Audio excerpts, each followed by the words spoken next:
Shalom, nous allons utiliser le DAF Mem Hey dans Masechet Baba Batra. Avant cela, nous rappelons quelques informations par rapport au shiur du DAF Hayomi. Donc, il y a toujours le site dafayomi.fr sur lequel il y a à la fois les cours récents, le live, et à la fois les cours anciens. On peut s'inscrire à une newsletter pour recevoir toutes les informations par mail. On a la possibilité également sur le site de s'inscrire sur le groupe WhatsApp pour poser des questions et être tenu au courant de toutes les modifications. Et le plus intéressant, c'est ce DAF Panorama, cette sorte de résumé avec approfondissement qui est disponible à la fois en hébreu et à la fois en français, encore une fois, sur ce même DAF, ce même site, dafayomi.fr. Nous allons reprendre du coup la Gemara à la fin du DAF Mem Dalet à Moudbet. Nous avions laissé les 4 dernières lignes et la Gemara va approfondir un enseignement qu'on a utilisé dans le DAF précédent pour répondre à une question. Elle va en profiter maintenant pour l'étudier en lui-même. Goufa, donc c'est un retour sur un enseignement qu'on a vu à Maravid Bar Shmuel. Ravin Bar Shmuel dit Mishmei de Shmuel, au nom de Shmuel, Amocher Sadel Chavero Shelo Bachariyut. Celui qui vend un terrain à quelqu'un, Shelo Bachariyut, c'est-à-dire qu'il ne s'engage pas à le lui rembourser si par la suite des créanciers viennent lui prendre le terrain. On rappelle encore une fois que lorsque quelqu'un emprunte de l'argent, ses biens immobiliers sont asservis, Mishorbadim, à cette dette, et donc lorsque le créancier voudra récupérer son argent, s'il ne trouve pas d'argent chez l'emprunteur, il ira lui prendre ses terrains, et s'il ne trouve pas de terrain disponible, il ira prendre les terrains qui étaient disponibles au moment du prêt, même s'ils ont été vendus depuis. Donc celui qui vend son terrain chez l'Obachariyut, En Me'ilur Alea, on rappelle ce qu'on a vu hier, que celui qui a vendu, une fois qu'il a vendu et qu'il ne s'est pas engagé, En Me'ilur Alea, il ne pourra plus témoigner pour ce terrain. Donc imaginons que c'est un homme qui vend un terrain, et il lui dit voilà, je te préviens, si un de mes créanciers vient un jour me demander l'argent qu'il n'a pas, qu'il vient chez toi prendre le terrain, je ne suis pas engagé à te le rembourser. Dans ces cas-là, on nous dit que si par la suite l'acheteur a un différend avec une tierce personne qui dit que le terrain est à lui, on interdit à ce vendeur de témoigner en faveur de l'acheteur. Pourquoi? Mipne, Shema Amid Abifne Baal Chovo, parce que le fait de faire gagner son acheteur, ça lui permet de rendre le terrain disponible à son Baal Chov, parce que ça l'arrange que si demain son créancier vient et ne trouve pas d'argent, ça l'arrange qu'il aille se faire payer justement avec le terrain qu'il a vendu, ce qui ne peut être le cas que si son acheteur gagne le procès, non pas s'il le perd. L'Agma pose la question, Echidame, de quel cas exactement parle-t-on? On va essayer de comprendre exactement la psychologie de la personne.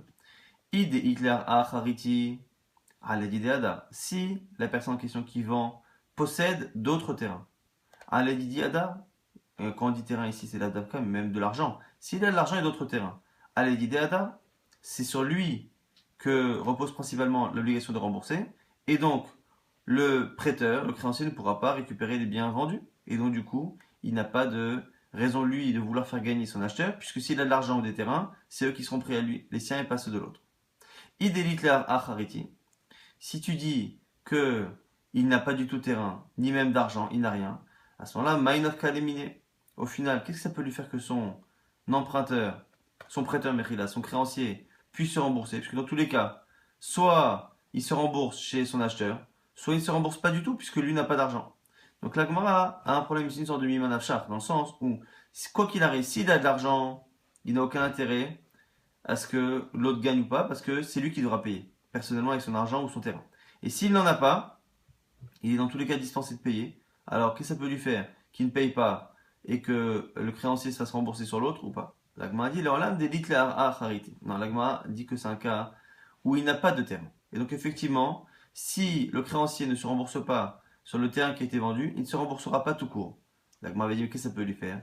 Non, parce qu'il se dit des Amar, l'onicha deleve, l'over rachal oishalem. Je ne veux pas transgresser ce qui est marqué dans le passage de Télim, que l'over rachal oishalem, que l'emprunteur qui est mauvais, il emprunte et il ne rembourse pas. Il ne veut pas faire partie de ceux qui empruntent qui ne remboursent pas, et donc il a besoin que son créancier soit remboursé, et donc c'est pour ça que ça l'arrange que l'autre gagne. La Gemara dit, mais attends, si lui ne veut pas être rachat, au final, il veut éviter d'avoir une dette vis-à-vis de son créancier, mais il est en train finalement de s'en créer une par rapport à son acheteur, puisque finalement il n'a pas de terrain, il n'a pas d'argent à donner à son créancier, et donc c'est soit le créancier qui va se rembourser sur le terrain qui a été vendu, soit il ne va pas réussir à se rembourser dessus parce que cet acheteur a perdu le terrain à cause du procès. Quoi qu'il arrive, il est engagé vis-à-vis de l'un ou de l'autre, sauf les gabé idachnami, la mais au final, vis-à-vis de l'autre, l'acheteur, l'overa shalom, il sera exactement un emprunteur qui ne remboursera pas. La Gemara nous dit non, des Amar, les Achi Zavinilach, Shelo Bacharayut. La Gemara fait une distinction et dit non, quand la personne a vendu le terrain, il a dit je te préviens, je te le vends sans Acharayut, sans responsabilité, ce qui sous-entend que je n'ai rien, aucune responsabilité. Si mes créanciers viennent, ne trouvent pas d'argent chez moi, viennent chez toi, c'est que c'était prévu comme ça et tu n'as pas à te plaindre. Et donc, du coup, il n'a pas le sentiment d'être un lové, d'être un emprunteur qui ne rembourse pas, puisqu'il avait prévenu la personne et c'est pour ça qu'il préférerait faire gagner celui qui a acheté le terrain. Et donc, comme il préférait le faire gagner, il n'a pas le droit de témoigner pour lui. L'Agma nous rapporte une halakha citée par Rava, qui a été Machis, qui l'a fait connaître à tout le monde. Machis, Rava a dit à tout le monde Veitema Rav Papa, il a dit que c'est Rav Papa. Des salkil ne'aila ou des nechatim netata, ceux qui montent en haut, ceux qui descendent en bas, c'est-à-dire ceux qui vont en Eretz Israël ou ceux qui descendent en Bavel. Haï bar Israël, des avines les chamara, les Israël chavre. Lorsqu'on a un Israël qui vend un chamara, ici c'est pas un chamara, c'est pas du vin, c'est chamara, c'est un chamor, un âne, les Israël chavre à un autre juif, et vient un non-juif et il le prend, il le vole comme ça devant lui. Dinaou, des mitzapé les minés. Ce que nous dit ici, c'est qu'a priori, le comportement ici du non-juif donne l'impression que il est possible que ce soit réellement à lui. Et donc ici, le non-juif qui vient, c'est un peu finalement un cas où on ne peut pas le lui enlever parce qu'on estime qu'on a l'impression que c'est à lui. Et donc on oblige ici, nous dit Rava, on oblige le vendeur de faire tout pour apporter des preuves à l'acheteur que ce terrain, cet âne lui appartenait bien. L'Agma nous précise tout de même quelques conditions. Ça, c'est dans le cas où l'acheteur n'a pas déjà avoué que le bien appartenait à son vendeur. Parce que rappelez-vous qu'hier on avait une discussion à Papa Razevin. Est-ce que lorsque quelqu'un n'a pas d'engagement d'Achariyut, mais qu'il vend un terrain, que ce terrain après s'avère ne pas lui avoir appartenu parce que finalement quelqu'un d'autre gagne un procès contre l'acheteur, est-ce qu'il doit rembourser ou pas? Et on avait vu justement cette notion de makir, bash et batramoro. Parce que la personne, l'acheteur, peut se retourner vers son vendeur et lui dire voilà, tu m'as vendu un terrain qui s'avère ne pas être à toi. Quand est-ce qu'il ne peut pas se retourner? Lorsqu'il est makir, lorsqu'il avoue lui-même qu'il a vu cet animal naître chez son acheteur, chez son vendeur, et donc lui-même avoue que c'était à lui. Il l'a perdu pour autre chose, mais au final, ça a bien appartenu au vendeur. Donc c'est ce qu'a nous dit l'Agma ici. Vélo Amaran, pour que la personne soit engagée et lâche no makir, bash et batravero, il faut que ce soit un cas où l'acheteur n'avoue pas que ça a bien appartenu au vendeur. Et donc il peut éventuellement se retourner contre lui. Aval makir bashi batramorolo. Donc ça c'est une première condition. Autre condition, de la maranella de lo anis les didé ou l'ukafa. Quand est-ce qu'on dit ça? Lorsque le non-juif a pris à la fois l'âne et à la fois le ukaf. Ukaf c'est la selle, tout ce qu'il y a avec. Pourquoi? Parce qu'en général, un âne est vendu sans sa selle.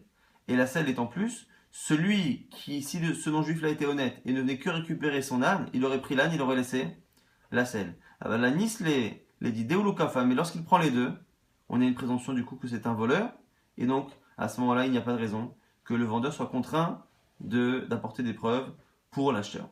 Amema n'est pas du tout d'accord, il dit à Filou, les Kolané, même s'il n'y a pas ces conditions-là, hein, on n'oblige pas le vendeur à faire quoi que ce soit parce qu'on n'estime pas un seul instant que le voleur ici puisse être dans son droit. Maïtama, qu'elle en est la raison, Midayada, on sait, les Stamovek Kochavim Anasu, que de manière générale, il est probable qu'un Ovek Kochavim qui prenne un objet de cette manière soit un voleur. Chez les marques, comme c'est marqué, Shapihem, Dibershav, Liminam, Mimichaker, c'est marqué dans Télim, que leur bouche dit des choses vaines et que leur main droite est une droite de mensonge.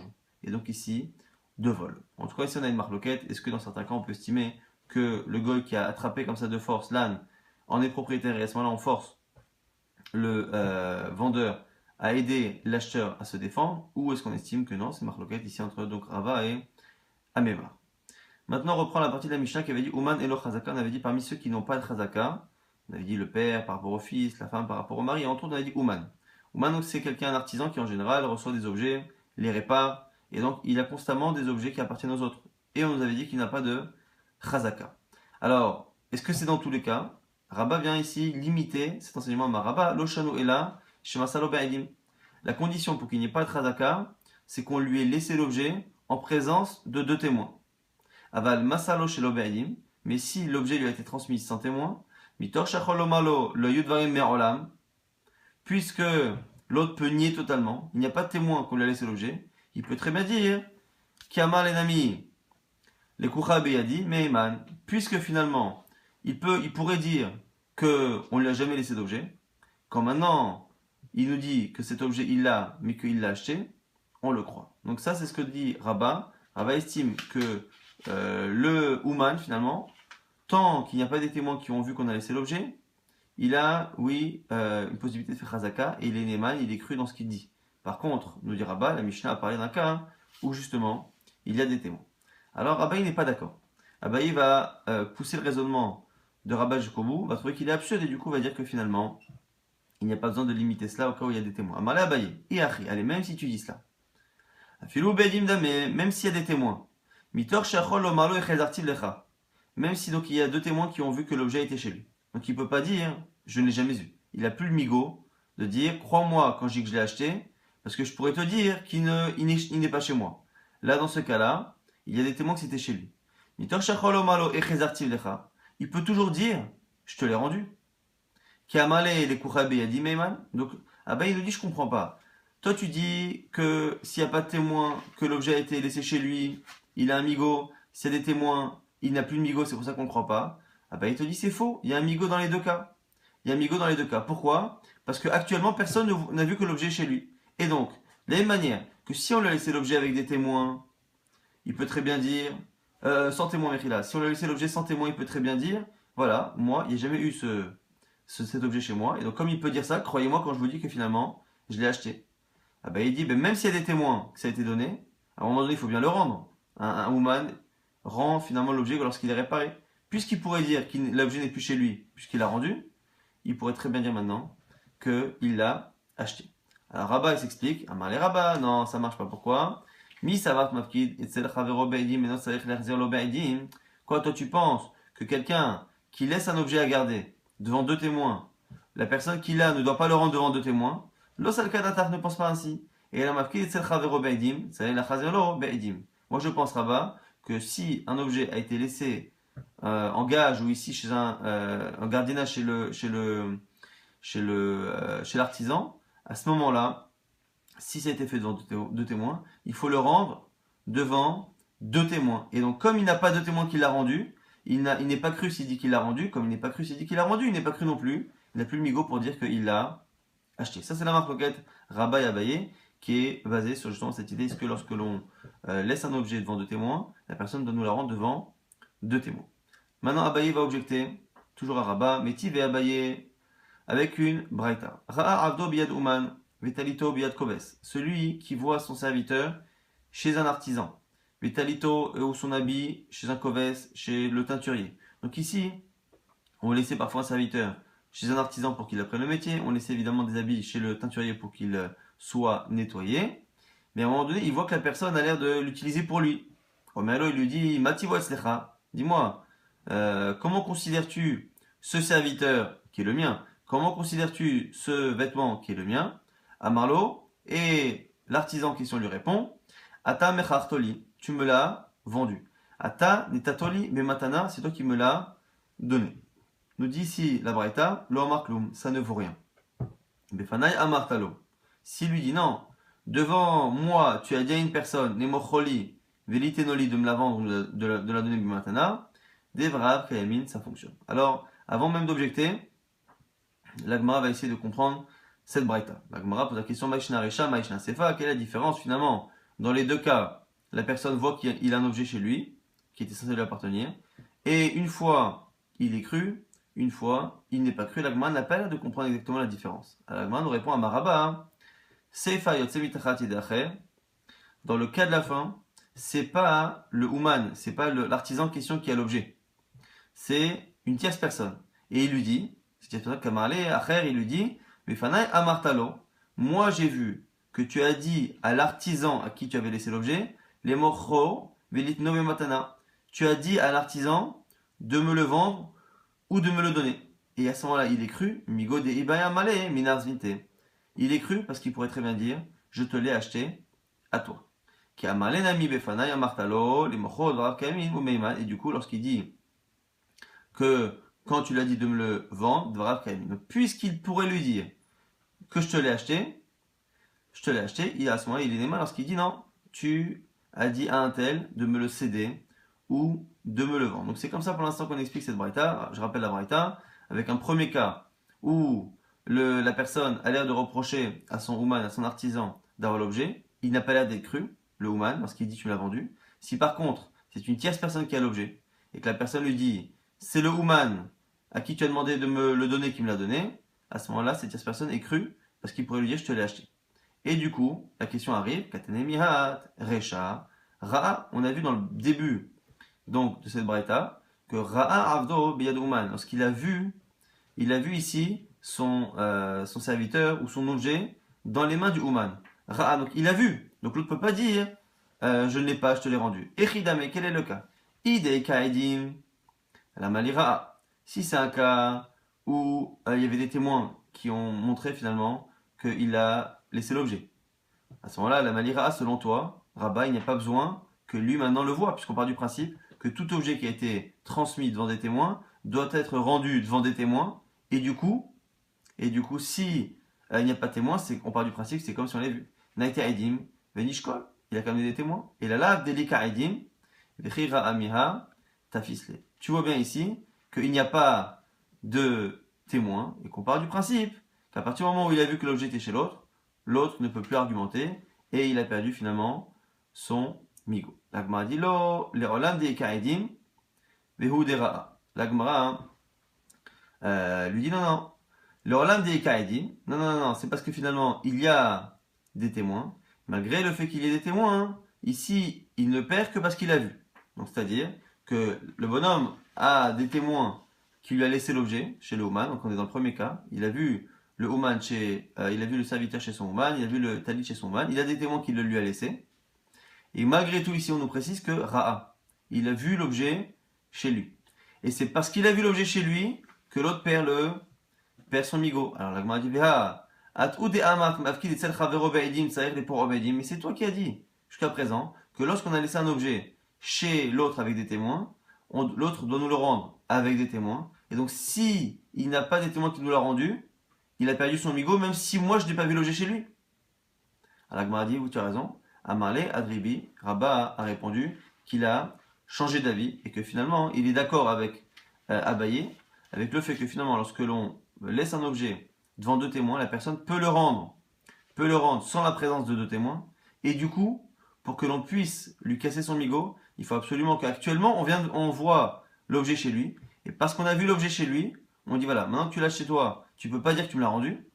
Et donc maintenant, tu as perdu justement ton migo. Et c'est comme ça que finalement, que l'objection de Abaye est retenue. Donc finalement, on a vu que Rabat a fini par être d'accord avec Abaye. On va rapidement essayer de résumer ce qu'on a vu dans le DAF. On a revu cette halakha qui disait que lorsque quelqu'un vendait un terrain et ne s'engageait pas à le rembourser si des créanciers venaient, la personne est intéressée à ce que la personne qui a acheté garde le terrain. Pourquoi? Parce que dans le cas où il n'a pas de quoi rembourser, il préfère que son prêteur, Mechila, puisse récupérer son argent sur ce terrain. Ah, et pourtant on a dit, il se retrouve à avoir remboursé son créancier, mais être redevable plus ou moins, en tout cas au niveau éthique vis-à-vis de son acheteur. Là, il m'a dit non, parce que vis-à-vis de son acheteur, il avait prévenu, je te préviens, je te vends sans chariout. Donc si moi demain je n'ai plus d'argent, plus de terrain, et que mon créancier vient, ce sera chez toi. Donc comme c'était prévu, on va dire, entre guillemets, il n'y a pas ce sentiment-là de l'over achat velo ishalem. On a vu après une marloquette entre Rafapa et de l'autre côté Amema. Est-ce que lorsque l'on a un juif qui vend un animal à un juif et qu'un non-juif vient et qu'il le prend de force, est-ce que on part du principe que le non-juif peut être éventuellement dans son droit et à ce moment-là, on demande au vendeur d'aider l'acheteur à se défendre. Et selon Amema, on part du principe que c'est du vol et donc on n'a pas besoin forcément de l'aider. Et selon Rava et Rafapa, on avait dit qu'il fallait certaines conditions pour que l'on puisse considérer que le non-juif était éventuellement dans son droit. C'est dans le cas où il n'a volé que l'animal et pas la selle. Et c'est un cas où l'acheteur n'a pas la certitude, n'a pas déjà avoué au préalable que l'animal appartenait bien au vendeur. Et à ce moment-là, on a besoin que le vendeur lui-même prouve que c'était bien à lui, qu'il aide finalement cet acheteur. On a vu justement la partie de la Mishnah qui disait que Ouman en lo chazaka, un Ouman, donc un artisan n'a pas de chazaka. Rabat voulait dire que la raison pour laquelle il n'avait pas de chazaka, c'est parce que il y a des témoins. S'il n'a pas de témoins que l'objet a été mis chez le Ouman, à ce moment-là, il a oui une chazaka. Pourquoi? Parce que le Ouman, comme il n'y a pas justement de témoins, le Ouman peut très bien dire voilà, je n'ai jamais eu cet objet. Et comme je n'ai jamais eu cet objet, croyez-moi, quand je dis qu'il est à moi. Ça, c'est à cause de ce migo-là que Rabat a dit que finalement on parle d'un cas où il y a des témoins. C'est-à-dire que des témoins ont vu qu'on a laissé l'objet chez l'artisan, et selon Rabat, en tout cas initialement, on ne peut dire après qu'il ne l'a plus que s'il y a des témoins qui l'a rendu, et comme il n'en a pas, il a perdu le migo, mais on a vu à la fin que Rabat avait fini par être d'accord avec Abaye, être d'accord finalement avec Abaye que lorsque l'on prête, lorsqu'on laisse un objet avec des témoins, on peut le rendre sans forcément les témoins. Et donc finalement, ce migo-là existe tout le temps. Et donc on est contraint finalement d'expliquer que ce raisonnement n'est pas vrai. Et que finalement, dans la Mishnah, dans tous les cas, avec ou sans témoin, a priori, on devrait dire justement qu'un Ouman, on part du principe qu'il n'a pas de Chazaka parce que c'est une personne qui est habituée à voir des objets des autres. Et donc du coup, il n'a pas de Chazaka avec ou sans témoin de la remise de l'objet.